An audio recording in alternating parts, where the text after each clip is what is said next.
கர்த்தருடைய பெரிதான நாமத்தினால மறுபடியும் நான் உங்களை வாழ்த்துகிறேன். வாசிக்கலாம். யோசுவாவின் புஸ்தகம் 6வது அதிகாரம் 18வது வசனத்தை வாசிக்கலாம். சாபத்தீடானதில் ஏதாகிலும் எடுத்து கொள்ளுகிறதுனாலே நீங்கள் சாபத்தீடாகாதபடிக்கும் இஸ்ரவேல் பாளையத்தை சாபத்தீடாக்கி அதை கலங்க பண்ணாதபடிக்கும் நீங்கள் சாபத்தீடானதற்கு மாத்திரம் என்ன செய்யுங்கள்? எச்சரிக்கையாய் இருங்கள் என்று வேதம் சொல்லுகிறது. யோர்தானை கடந்து வந்த ஜனங்கள், யோர்தானை கடந்து வந்த ஜனங்களை பார்த்து ஆண்டவருடைய வார்த்தை கடந்து வருகிறது. எப்பா, நீங்கள் சாபத்தீடானதற்கு மாத்திரம் என்ன செய்யுங்க? எச்சரிக்கையாய் இருங்கள் என்று வேதம் சொல்லுகிறது. அந்த வார்த்தையை நான் மையப்படுத்தி தேவனுடைய வார்த்தையை கொண்டு வருகிறேன். இந்த 2024வது ஆண்டில் மாற்றத்தை எதிர்பார்க்கிற நம்முடைய வாழ்க்கையில் ஒரு வேறுபிரிக்கப்பட்ட ஜீவியம் அவசியம். காரணம் என்ன? வேதம் சொல்லுகிறது. இன்னொரு மொழிபெயர்ப்பில் நான் வாசிக்கிறேன். நீங்கள் அழிந்து போகாதபடி கைப்பற்றிய பொருள்களிலிருந்து விலகி நில்லுங்கள். நீங்கள் அழிவுக்குரியவற்றிலிருந்து எதையாவது கவர்ந்தால் இஸ்ரவேலின் பாளையத்தையும் அழிவுக்குரியதாக்கி கலங்க செய்வீர்கள். நன்றாக கவனியுங்கள். நீங்கள் அழிந்து போகாதபடிக்கு, நீங்கள் அழிந்து போகிறது மாத்திரமல்ல, நீங்கள் அழிவுக்குரியவற்றிலிருந்து எதையாவது கவர்ந்தால், அப்படின்னா என்ன அர்த்தம்? எதையாவது எதனாலாவது நீங்கள் ஈர்க்கப்பட்டாலோ பாளையத்தின் அழிவுக்குரியதாக்கி நீங்கள் என்ன செய்வீங்க? கலங்க செய்வீர்கள். அப்போ உங்களுடைய பாளையம் பரிசுத்தமாக்கப்பட்டிருக்கிறது. நீங்கள் தேவனால் தெரிந்து கொள்ளப்பட்டவர்கள்.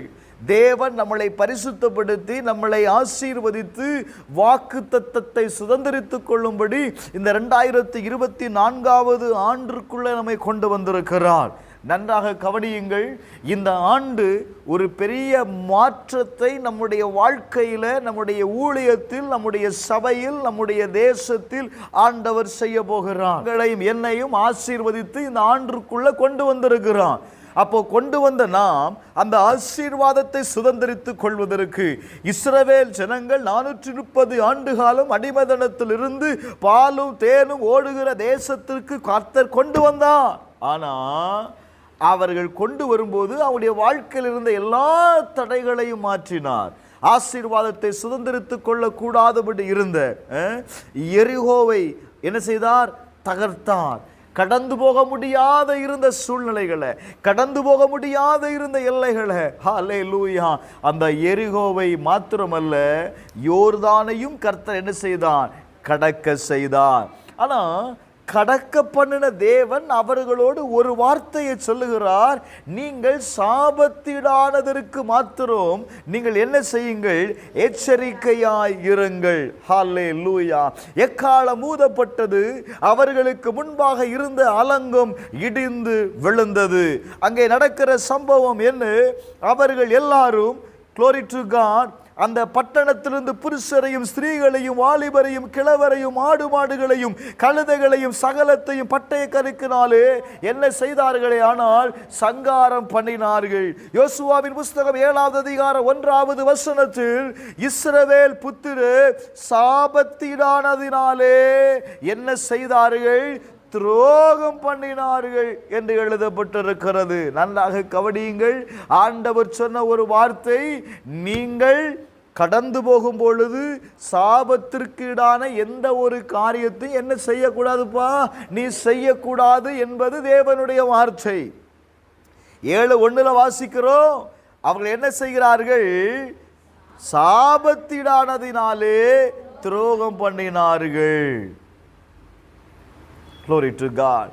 ஆகான் என்பவன் சாபத்தீடானதிலே சிலதை எடுத்துக்கொண்டான்.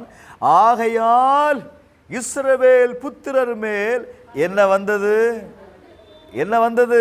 கர்த்தருடைய கோபம் வந்தது. 11வது வசனத்துல இஸ்ரவேலர் பாவம் செய்தார்கள், நான் அவர்களுக்கு கட்டளையிட்ட என் உடன்படிக்கையை என்ன செய்தார்கள்? மீறினார்கள். இஸ்ரவேல் ஜனங்கள் பாவம் செய்தார்கள், நான் அவர்களுக்கு கட்டளையிட்ட என் உடன்படிக்கையை மீறினார்கள். சாபத்தீடானதில் எடுத்துக்கொண்டதும், களவு செய்ததும், வஞ்சித்ததும், தங்கள் பண்டம் பாடிகளுக்குள்ளே வைத்ததும் உண்டே. Glory to God. நல்ல கவனிங்க. இதனால என்ன நடந்துச்சு? இதனால என்ன நடந்துச்சு அப்படின்னு பார்த்தீங்க அப்படின்னா, நீங்க 3வது 4வது வசனத்தை வாசிக்கும் போது, ஜனங்கள் எல்லாரும் போக வேண்டியதில்லை, ஏறக்குறைய 2000 3000 பேர் போய் ஆயை முறியடிக்கலாம், எல்லா ஜனங்களையும் அங்கே போகும்படி வருத்தப்படுத்த வேண்டியதில்லை, அவர்கள் கொஞ்சம் பேரு தான் அப்படின்னு சொல்றாங்க. இப்போ ஆய்பட்டணத்தை பிடிப்பதற்காக இவர்கள் கடந்து செல்லுகிறார்கள். அவன் சொல்றான், எல்லாரும் போக வேண்டாம், ஒரு 2000 பேர் போனா போதும். நல்ல கவனிங்க. ஜனங்களில் ஏறக்குறைய 3000 பேர் அந்த இடத்திற்கு போனார்கள் என்று எழுதப்பட்டிருக்கிறது. ஆனால் அவர்கள் ஆயின் மனுஷனுக்கு முன்பாக முறிந்து ஓடினார்கள். காரணம் என்ன? வேதத்தில் நீங்க வாசித்தீங்க அப்படின்னா, அந்த அவர்களுடைய கையில், அதாவது ஆயின் பட்டணத்தில் இருக்கிற மனுஷனுடைய கையினால சுமார் 36 பேரை வெட்டி போட்டார்கள். பட்டண வாசலில் வெளி துவங்கி செபாரி மட்டும் அவர்களை துரத்தி மலை இறுக்கத்திலே அவர்களை வெட்டினார்கள். ஜனங்களுடைய இருதயம் என்ன செய்துட்டா? கரைந்து போயிற்று. அப்போ கர்த்தருடைய வாக்குத்தத்தம் என்ன? அந்த பட்டணத்தை உங்களுக்கு கொடுப்பேன்னு சொன்னாரு. இவங்க தங்களை சாபத் ஈடாக்கினதுனால, அதை எடுத்து கொண்டதுனால, ஒருவன் நிமித்தம் அந்த என்டையர் ஃபேமிலி அவர்களால் என்ன செய்ய முடியல? ஆய் பட்டணத்தை மேற்கொள்ள முடியல. இப்போ யோசுவா சொல்றான், அவன் வஸ்திரங்களெல்லாம் கிழித்து ஆண்டவருடைய முன்பாக என்ன செய்தான்னா, கர்த்தருடைய பெட்டிக்கு முன்பாக விழுந்து கிடந்தான் என்று எழுதப்பட்டிருக்கிறது. என்ன ஆண்டவரே, ஏன் எங்களுக்கு இது நடந்தது? நீர் வாக்குத்தத்தம் கொடுத்திருக்கிறீர். Glory to God. எங்களை அழிக்கும்படிக்கு எமோரின் கையில் ஒப்பு கொடுப்பதற்கா இந்த ஜனத்தை நீர் யோர்தானை விட்டு கடக்க பண்ணினீர் அப்படின்னு கேட்கிறான். Glory to God. நல்ல கவனிங்க. ஆண்டவர் சொல்றாரு, கர்த்தர் யோசுவாவை நோக்கி, நீ எழுந்திரு, நீ இப்படி முகங்கொப்புற விழுந்து கிடக்கிறது என்ன? Thank you Lord. அவர்கள் கட்டளையை மீறினார்கள். கட்டளையை மீறினால அவர்களால தங்களுடைய வாழ்க்கையில் என்ன செய்ய முடியல? ஜெயத்தை பெற்றுக்கொள்ள முடியல. 13வது வசனத்தை வாசிங்க. எழுந்திரு, நீ ஜனங்களை பரிசுத்தம் பண்ணி சொல்ல வேண்டியது என்னவென்றால், நாளைய தினத்திற்கு உங்களை பரிசுத்தம் பண்ணி கொள்ளுங்கள். இஸ்ரவேலரே, சாபத்தீடானது உங்கள் நடுவே இருக்கிறது. நல்ல கவனிங்க. உங்கள் நடுவிலிருந்து விலக்காதிருக்கு மட்டும் நீங்கள் உங்கள் சத்துருவுக்கு முன்பாக நிற்கக்கூடாது என்று தேவனாகிய கர்த்தர் சொல்றாரு. நல்ல கவனிங்க, அந்த வார்த்தை ரொம்ப முக்கியம். அப்ப சத்துருவுக்கு முன்பாக என் வாழ்க்கையில் இருக்கிற காரியத்தை, சாபத்தீடானதை நான் எடுத்து மாற்றாத வரையிலையும் நான் யாருக்கு முன்னாடி நிற்கக்கூடாது? சத்துருவுக்கு முன்னாடி நிற்கக்கூடாது. நீங்க நின்னீங்க அப்படின்னா என்ன நடக்கும்? சத்துரு ஜெயித்திருவான், நீங்க என்ன செய்திருவீங்க? தோல்வி அடைந்து விடுவீர்கள். வேதம் ரொம்ப அழகா சொல்லுது. எப்பா, அதனால இப்போ நீங்க எல்லாரும் என்ன செய்யுங்க? மறுபடியும் உங்களை பரிசுத்தம் பண்ணி கொள்ளுங்கள் அப்படின்னு சொல்றாங்க. இப்போ 25 26 வாசிக்கும் போது, இருங்க ஒரு நிமிஷம் இருங்க, அந்த அந்த வசனம் தொடர்ந்து வாசிக்கும் போது, இப்போ அவர்கள் எல்லாரும் பரிசுத்தம் பண்ணி என்ன செய்கிறாங்க அப்படின்னா, குடும்பம் குடும்பமாக வர வைக்கிறான். குடும்பம் குடும்பமாக வர வைத்த உடனே அங்கே கடைசியாக யார் பார்த்தீங்க அப்படின்னா, யூதாவின் வம்சங்களை வர பண்ணின போது சேராகியரின் வம்சம் குறிக்கப்பட்டது. அவன் சேராகியரின் வம்சத்தை பேர் பேராக வர பண்ணின போது சப்தி குறிக்கப்பட்டான். இப்போ அடுத்த வசனம், யூதா கோத்திரத்தின் சேராகின் குமாரனாகிய சப்திக்கு பிறகு கர்மியின் மகன் ஆகான் என்ன செய்தான்? குறிக்கப்பட்டார். அப்பொழுது யோசுவா ஆகானை நோக்கி என்ன சொல்றான்?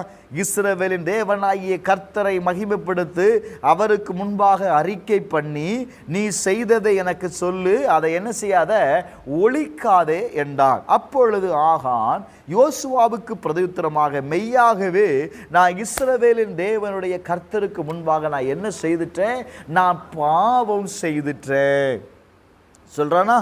அவன் நல்ல கவனிங்க அந்த வார்த்தையை, இன்ன பிரகாரமாய் செய்தேன் என்று அவன் சொல்லுகிறதை நீங்க பார்க்கலாம்.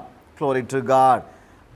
கொள்ளைகளை நேர்த்தியான ஒரு பாபிலோனிய சால்வையையும் 200 வெள்ளை சேக்கலையும் 50 சேக்கல் நிறைய ஒரு பொன் பழத்தையும் நான் கண்டு அவைகளை இச்சித்து எடுத்துக்கொண்டேன். அவைகளை நான் என்ன செய்தேன்? இச்சித்து எடுத்துக்கொண்டேன். இப்போ அவைகளை என்னுடைய வீட்டில் ஒரு கூடாரத்தில் என்ன செய்திருக்கிறேன்? பூமிக்குள்ள நான் என்ன செய்கிறேன்? நான் புதைத்து வைத்திருக்கிறேங்கிறான். உடனே யோசுவா ஆட்களை அனுப்பி அதை எடுத்து கொண்டு வர சொல்லுகிறான். அவனையும் அவனுடைய வீட்டையும் அவனுடைய வீட்டில் உள்ள உடைமைகளையும் தன்னுடைய பிள்ளைகளையும் கொண்டு வந்து நிறுத்துகிறார்கள். இப்போ 25, 26 ஆகிய வசனத்தை வாசிக்கும் போது, யோசுவா நீ எங்களை கலங்க பண்ணினது என்ன? ஏன்னா ஆண்டவர் திட்டமாக சொன்னார், சாபத்திற்கு ஈடான எதையுமே நீங்கள் என்ன செய்யக்கூடாது? எடுத்து கொள்ளக்கூடாது. எடுத்து கொண்டா நீங்கள் என்ன செய்வீங்க?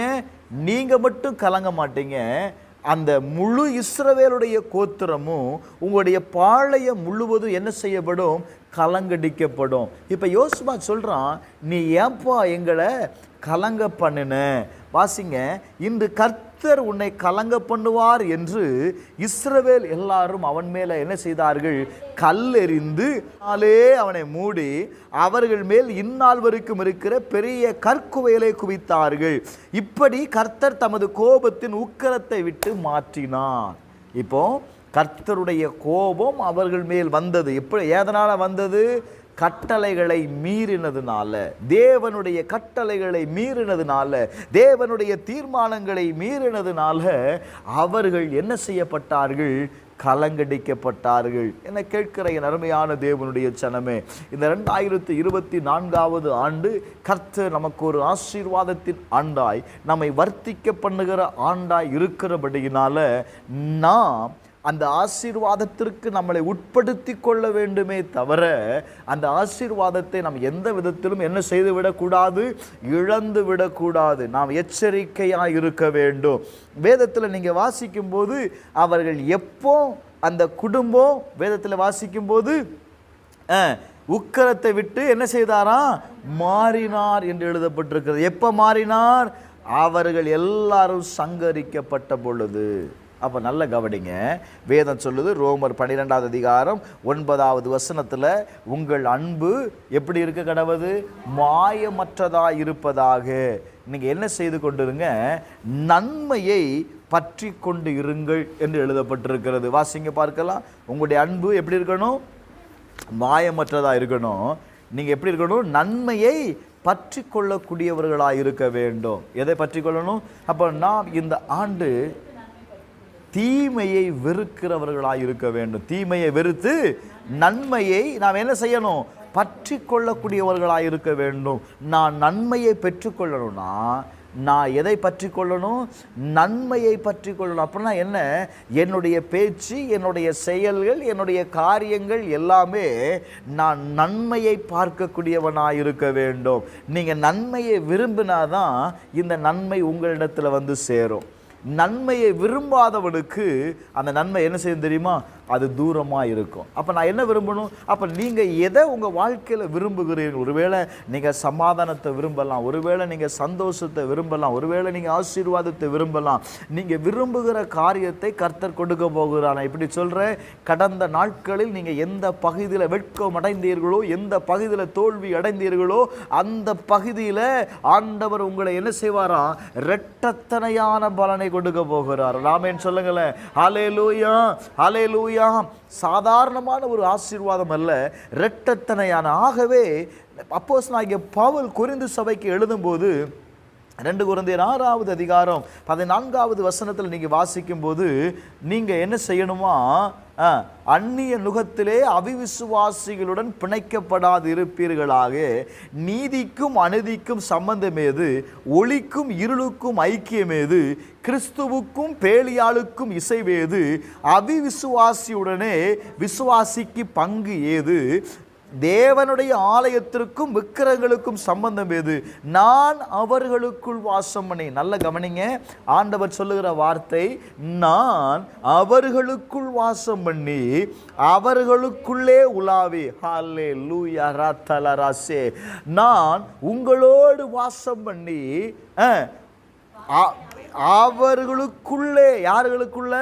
உங்களுக்குள்ளே உலாவி அவர்கள் தேவனாய் இருப்பேன், அவர்கள் என் ஜனங்களாய் இருப்பார்கள் என்று தேவன் சொன்னபடி நீங்கள் யாராய் இருக்கிறீர்கள்?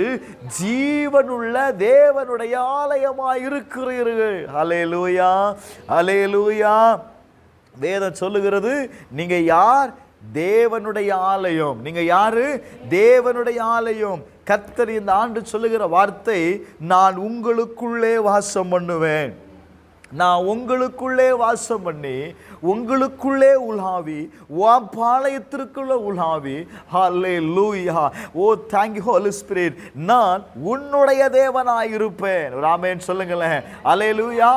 நீ என் ஜனமாய் இருப்பாய். அதனால் ஆண்டவர் சொல்லுகிறார், ஆனபடியினால் நீங்கள் என்ன செய்யணுமா, அவர்கள் நடுவில் இருந்து புறப்பட்டு பிரிந்து போய் அசுத்தமானதை தொடாதிருங்கள் என்று கர்த்தர் சொல்லுகிறார். ஆமென் சொல்லுங்களேன். நான் முதலே சொன்னேன், நம்முடைய வாழ்க்கை மாற்றத்தை எதிர்பார்த்து கொண்டிருக்கிற நம்முடைய வாழ்க்கையில் பிரித்தெடுக்கப்பட்ட ஜீவியம் அவசியம். காரணம், நான் பிரித்தெடுக்கப்பட்டவனாக இருந்தால் மட்டும்தான் என்னால் எதை பார்க்க முடியும்? மாற்றத்தை பார்க்க முடியும். நான் முன்னாடி இருந்தது போலவே நான் இப்பவும் இருப்பேன்னா, நான் முன்னாடி இருந்தது போலவே என்னுடைய செய்கை இருக்குன்னா, நான் முன்னாடி செய்தது போலவே நான் இப்பவும் செய்வேன்னா, உங்களுக்கு எதை பார்க்க முடியாது தெரியுமா? மாற்றத்தை பார்க்க முடியாது. அப்போ வேதம் ரொம்ப அழகாக சொல்லுது, நீங்கள் பிரித்தெடுக்கப்பட்ட வாழ்க்கையை வாழணும். நான் இப்படி இருந்தால் அவங்க கோச்சிக்கிடுவாங்களே பாஸ்டர், இவங்க அப்படி பேசுவாங்களே. நான் சொல்கிறேன், உன்னுடைய தேவன் விரும்புகிறபடி நீ மற்றவர்களுக்காக நீங்கள் வாழாதீங்க. இன்றைக்கு அநேக நேரத்தில் நம்முடைய வாழ்க்கையில், ஆவிக்குரிய வாழ்க்கையில் தோல்வி அடைவதற்குரிய பிரதான காரியம் என்ன தெரியுமா? நம்ம யாரை பார்க்குறோம்? மற்றவங்களை பார்த்து அவங்க ஏதாவது பேசிடுவாங்க, அவங்க ஏதாவது நினச்சிருவாங்க, அவங்க ஏதாவது சொல்லிடுவாங்களே, அப்படியே தான் நாம் வாழ்கிறோமே தவிர நமக்காக யாரும் வாழ்கிறதில்ல, தேவனுக்காக யாரும் வாழ்கிறதில்ல. வேதம் சொல்லுகிறது, அவருடைய கரத்தினால தான் நம்முடைய வாழ்க்கை என்ன செய்யப்பட்டிருக்கிறது? நிர்ணயம் செய்யப்பட்டிருக்கிறது. இப்போ என் வாழ்க்கையே அவருக்குள்ளே இருக்கும்போது, இப்போ அவர் சொல்லுகிறபடி தான் நான் என்ன செய்யணும்? நான் நடக்கணும். அவர் சொல்லுகிறபடி செய்தாதான் என்ன நடக்கும்? மாற்றம் உண்டாகும். ரொம்ப அருமையான அந்த வார்த்தை. அதனட்டு, நான் உங்களை ஏற்றுக்கொண்டு உங்களுக்கு பிதாவாக இருப்பேன், நீங்கள் எனக்கு குமாரரும் குமாரத்திகளுமா இருக்கிறீர்கள் என்று யார் சொல்றதுப்பா? சத்தமா சொல்லுங்க. அல்லேலூயா. சர்வ வல்லமை உள்ள கர்த்தர் சொல்லுகிறா, எப்பா நான் உன்னை எனக்காக ஏற்றுக்கொண்டிருக்கிறேன். அல்லேலூயா. நான் உங்களை ஏற்றுக்கொண்டு நான் யாரா இருப்பேன்? உங்களுக்கு பிதாவா இருப்பேன், உனக்கு தகப்பனா இருப்பேன் ஆண்டவர் சொல்றார். அல்லேலூயா. ஓ ரத்தலரசே, நீங்கள் எனக்கு குமாரரும் குமாரத்திகளுமா இருப்பீர்கள் என்று சாதாரண ஒரு மனிதன் சொல்லல, சர்வ வல்லமை உள்ள தேவன் சொல்லுகிறார். அல்லேலூயா, அல்லேலூயா. அப்ப ஆண்டவருடைய பிரதான நோக்கமே, இயேசுவுடைய பிரதான நோக்கமே, நம்ம அப்பாவுடைய பிரதான நோக்கமே என்ன அப்படின்னா, ஆண்டவர் சொல்றாரு, நீங்க என்னில் நிலைத்திருந்து நீங்க என்ன செய்யணும்? நீங்க கனி கொடுக்கணும். நீங்க கனி கொடுக்கணும். நல்ல கவனிங்க. நீங்கள் என்னை தெரிந்து கொள்ளவில்லை, நான் உங்களை தெரிந்து கொண்டேன். ஆண்டவர் என்ன சொல்றாரு? நீங்க என்னை தெரிந்து கொள்ளல, நான் உங்களை என் பிள்ளையா, நான் உன்னை ஏற்றிருக்கிறேன். ஒரு ஆமென் சொல்லுங்க. நான் உங்களை தெரிந்து கொண்டு நீங்கள் என் நாமத்தினாலே பிதாவை கேட்டுக்கொள்வது எதுவோ அதை உங்களுக்கு கொடுப்பதற்கதாக நீங்கள் போய் கனி கொடுக்கும்படி உங்கள் கனி நிலைத்திருக்கும்படி நான் உங்களை ஏற்படுத்தினேன். ஒரு ஆமென் சொல்லுங்களேன். முதல்ல சொன்னேன், நான் உங்களை என்ன செய்திருக்கிறேன்? ஏற்றுக்கொண்டிருக்கிறேன். எதற்காக ஏற்றுக்கொண்டிருக்கிறேன்?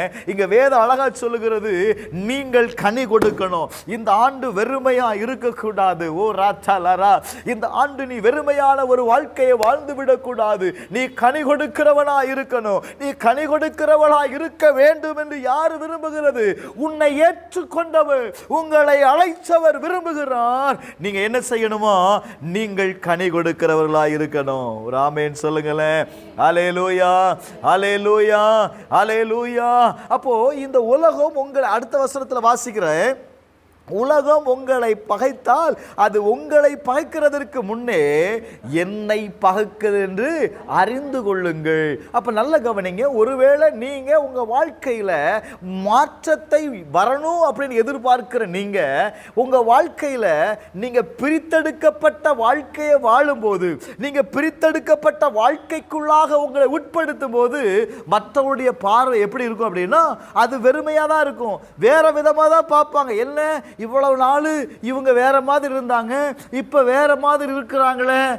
நீ உடனே சொல்ல வேண்டிய வார்த்தை என்ன? நான் 2024 நான் வேற மாதிரி ஆயிற்றேன். ஒரு ஆமென் சொல்லுங்களேன். அல்லேலூயா. எங்க வேதம் ரொம்ப அழகா சொல்லுகிறது, இந்த உலகம் உங்களை பகைத்தா அது உங்களை பகைக்கிறதுக்கு முன்னே என்னை பகைத்தது என்று அறியுங்கள். நீங்கள் உலகத்தார் அல்ல. சத்தமா சொல்லு, நீங்க யார் அல்ல? நீ உலகத்தார் அல்ல. உலகம் தன்னுடைய சிநேகித்திருக்கோ, நீங்கள் உலகத்தாராய் இராதபடியினால் நான் உங்களை உலகத்திலிருந்து தெரிந்து கொண்டபடியினால உலகம் உங்களை என்ன செய்கிறது? சத்தமா சொல்லுங்க. உலகத்திலிருந்து நான் உங்களை தெரிந்து கொண்டதுனால உலகம் உங்களை பகைக்கதான் செய்யும். மாற்றம் வரணும்னா நீ பகைக்கப்பட்டே ஆகணும். ஐயோ என்னை இப்படி சொல்லிட்டாங்களே பாஸ்டர் அப்படின்னா மாற்றம் வராது. காரணம் என்ன? நான் பிரித்தெடுக்கப்பட்டவன். தேவன் என்னை ஏற்றுக்கொண்டிருக்கிறார். தேவன் என்னை கனி கொடுக்கும்படி என்னை என்ன செய்திருக்கிறாரு? என்னை ஏற்படுத்தப்பட்டிருக்கிறேன். அவர் விரும்புகிற கனியை நான் கொடுக்கும்படி. அது ரொம்ப முக்கியம் இல்லை? பிதா என்ன செய்கிறாராம்? அவர் என்ன செய்கிறார்? உங்களை விரும்புகிறார், கனி கொடுக்கும்படி 5 வாசிங்க. நானே திராட்சை செடி, நீங்கள் கொடிகள். ஒருவன் என்னிலும் நான் அவன் நிலைத்திருந்தால் அவன் மிகுந்த கனிகளை கொடுப்பான். என்னை இல்லாமல் உங்களால் என்ன செய்ய முடியாது? ஒன்று செய்ய முடியாது. 8வது வசனம், நீங்க மிகுந்த கனிகளை கொடுப்பதினால, ஒரு ஆமென் சொல்லையா, நீ மிகுந்த கனிகளை கொடுப்பதினால பிதா மகிமைப்படுகிறார். ஒரு ஆமென் சொல்லுங்களேன். அல்லேலூயா, அல்லேலூயா. எனக்கு நீங்க விசுவாசி அல்ல, நீங்க யாரா இருப்பீங்க? சீசரா இருப்பீங்க. அல்லேலூயா.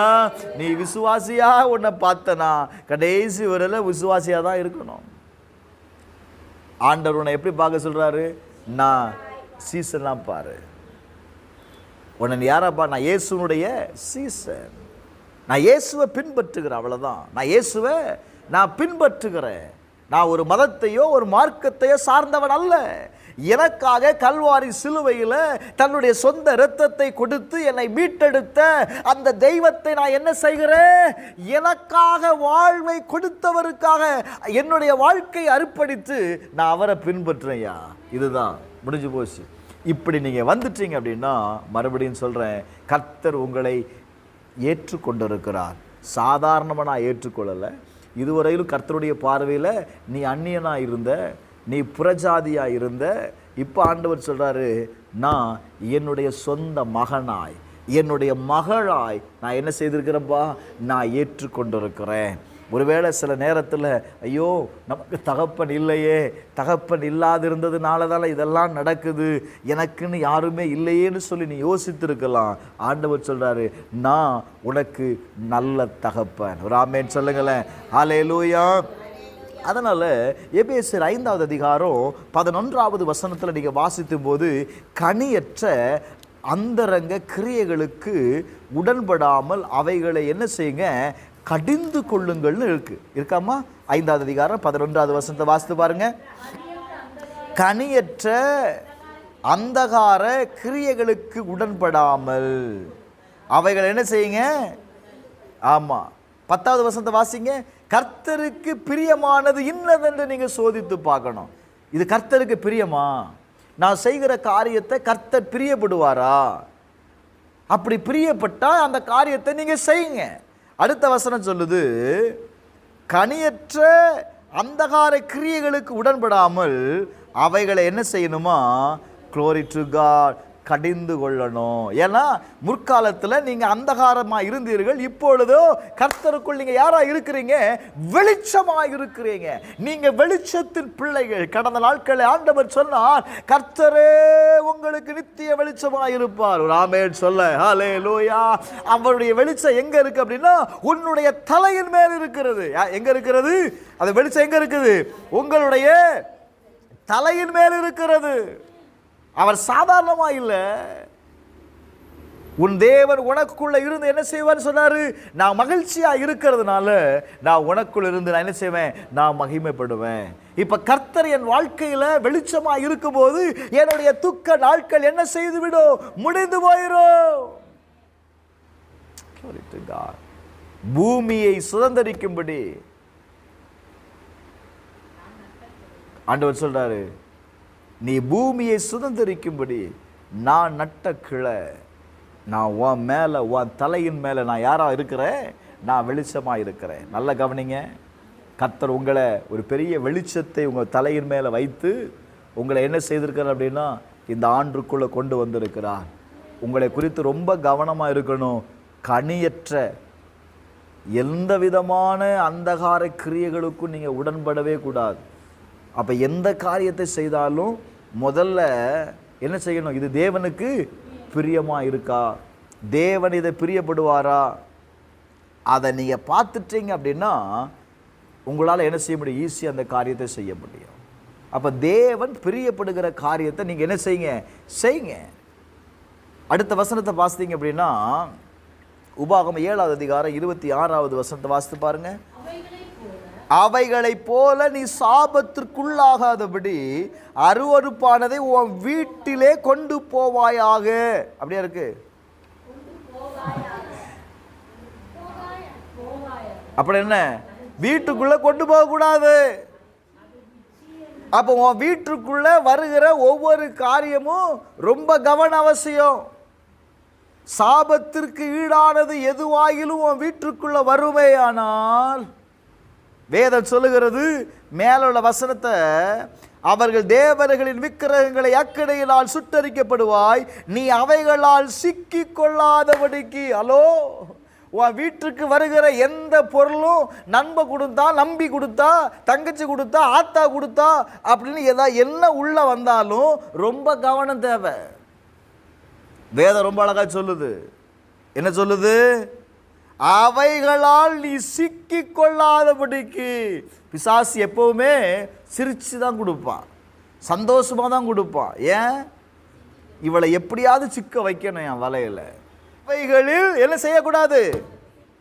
சத்தமா சொல்லுங்கம்மா. சிக்கி கொள்ளாதபடிக்கு அவைகள் இருக்கிற வெள்ளியையும் பொன்னையும் இச்சையாமலும் அதை எடுத்துக்கொள்ளாமலும் இருப்பாயாக. இச்சையே வந்துடக்கூடாது, அதை எடுத்துக்கொள்ளக்கூடாது. காரணம், உன் தேவனாய கர்த்தருக்கு அது என்னவா இருக்குமா? அருவருப்பானவைகள். அப்போ நீங்கள் நல்லா கவனிக்கணும். வேதம் ரொம்ப அழகா சொல்லுது, நான் செய்வதற்கு முன்பாக இது தேவனுக்கு பிரியமா? ஒரு சந்தேகம்னு வந்துருச்சு அப்படின்னா தொடாத. சந்தேகம் வந்துருச்சுன்னா அவங்கெல்லாம் அப்படியெல்லாம் செய்ய மாட்டாங்க, போச்சு. முதல்ல சந்தேகம் வந்துச்சுல்ல, ரெண்டாவது என்ன? Second opinion. ஏன்னா எனக்கு மனசு. அப்போ பிசாசு ரொம்ப தந்திரமான வழியில் தான் நம்ம வீட்டுக்குள்ளே வருவான். உங்களுடைய பாளையம் அப்படிங்கிறது உங்களுடைய வீடு. வேதம் சொல்லுகிறது, உன்னுடைய பாளையத்தில் நான் உலாவுகும்படி தான் தேவன் விரும்புகிறார். எந்த விதமான அசுசியும் கண்டு நான் என்ன செய்யக்கூடாது? தேவன் வெளியே போயிடக்கூடாது. அதில் நீங்கள் ரொம்ப கவனமாக இருக்கணும். அப்போ நீங்கள் எந்த இடத்துல போனாலும் நீங்கள் கொண்டு வருகிற பொருள், நீங்கள் வாங்கப்படுகிற பொருள், அதில் ரொம்ப கவனமாய் இருக்கணும். உங்களுக்கு தெரியாது, ஆனால் அவன் என்ன செய்வான் அப்படின்னா இவனை எப்படி சிக்க வைக்கலாம் அப்படின்னு. ஏன்னா அவன் ரொம்ப என்ன செய்யப்பட்டவன், தந்திரம் உள்ளவன். என்ன செய்யப்பட்டவன்னா ரொம்ப தந்திரமானவன்.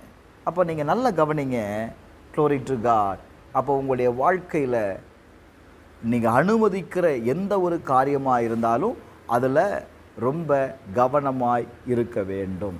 ஏன்னா கர்த்தருடைய பிரதான நோக்கமே உபாகமம் 13வது அதிகாரம் 17, 18 ஆகிய வசனத்தை வாசிக்கும்போது, சபிக்கப்பட்ட பொருளில் ஒன்று உன் கையில் என்ன செய்ய வேண்டாம், கையில் இருக்க வேண்டாம். இருக்காமா வசனம்?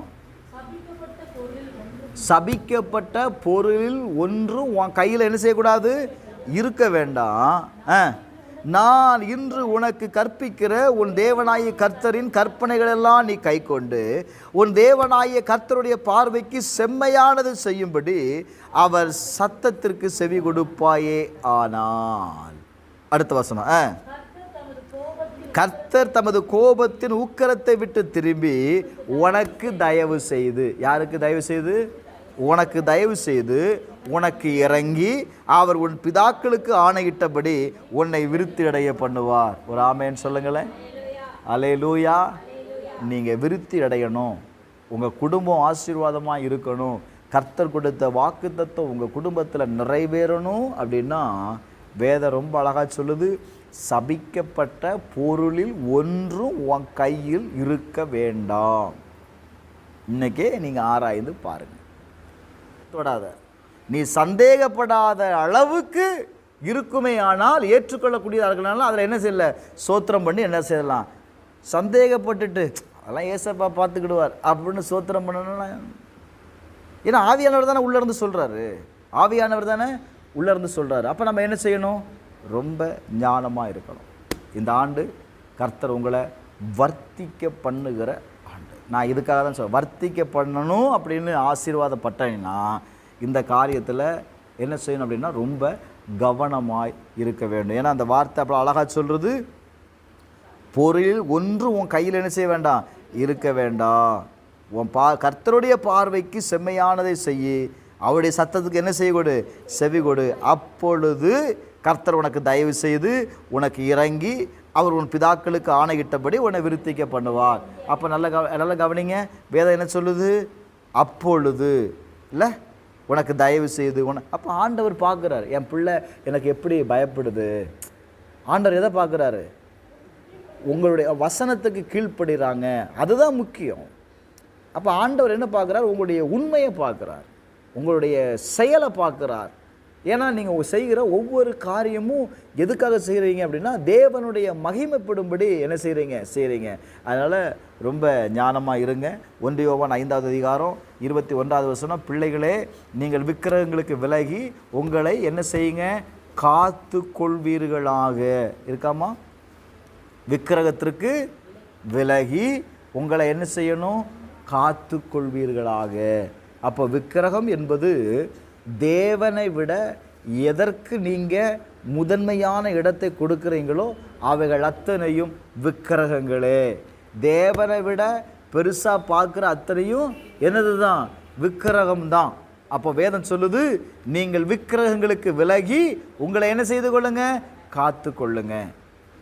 சரியா? யோபு 35:8 உம்முடைய பாவத்தினால் உம்மை போன்ற மனுஷனுக்கு நஷ்டம் வரும், நீதியினால லாபம் வரும்.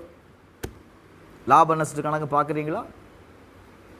அதெல்லாம் யார் பார்க்குறா? வசனம் என்ன சொல்லுது, வாசிங்க 35:8 யோபு. உன்னுடைய பாவத்தினால உனக்கு என்ன வரும், ஹலோ என்ன வரும், உனக்கு நஷ்டம் வரும். நீங்கள் நீதி செய்தீங்கன்னா உங்களுக்கு என்ன உண்டாகும்? நீதினா என்ன? நான் தேவனுக்கு பிரியமானதை செய்கிறது தான் நீதி. தேவன் விரும்புகிற காரியத்தை செய்கிறது தான் நீதி. அதை செய்யும்போது எனக்கு என்ன உண்டாகும், லாபம் உண்டாகும். கடைசியா யோனா 1வது அதிகாரம் 12வது வசனம், நீங்கள் என்னை எடுத்து எங்கே போடுங்க, சமுத்திரத்தில் போட்டு விடுங்கள், அப்பொழுது சமுத்திரம் உங்களுக்கு அமைந்திருக்கும். என் நிமித்தம் இந்த பெரிய கொந்தளிப்பு உங்கள் மேல் வந்தது என்பதை நான் அறிவேன் என்கிறான்.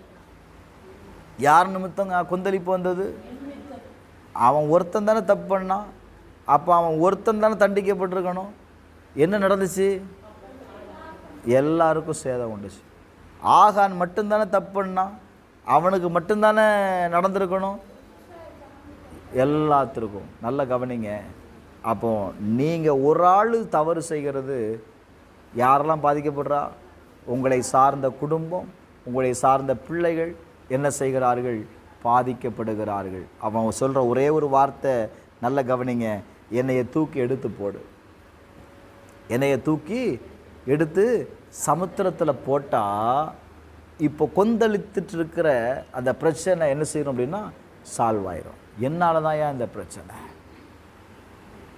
நல்ல கவனிங்க. இப்போ அவனை தூக்கி சமுத்திரத்தில் போட்டாங்க. சமுத்திரம் மும்முரத்தை விட்டு அமர்ந்தது. அப்பொழுது அந்த மனுஷர்கள் என்ன செய்கிறார்கள்னா கர்த்தருக்கு மிகவும் பயந்து கர்த்தருக்கு பலியிட்டு பொருத்தனைகளை பண்ணினார்கள். ஒரு ஆமென் சொல்லுங்களேன். அல்லேலூயா. அப்போ நம்முடைய வாழ்க்கையில் எடுத்து போட வேண்டியதை உடனே என்ன செய்திடணும்? எடுத்து போட்டுடணும். நாளைக்கு போடலாம் பாஸ்டர், நாளை கழிச்சு போடலாம் அப்படின்னு வச்சுட்டிங்கன்னா அது என்ன செய்திடும்? கொந்தளித்து கொண்டு தான் இருக்கும்.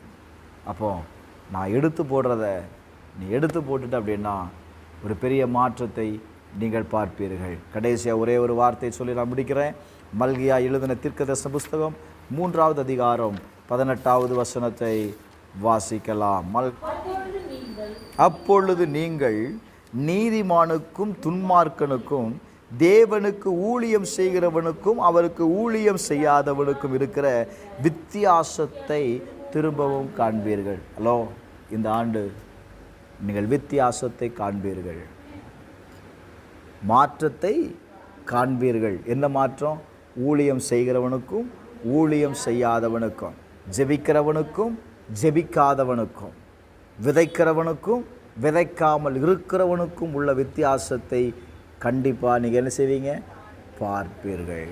வித்தியாசத்தை பார்க்கணுன்னு நீங்கள் விரும்பினா you have to do something for God.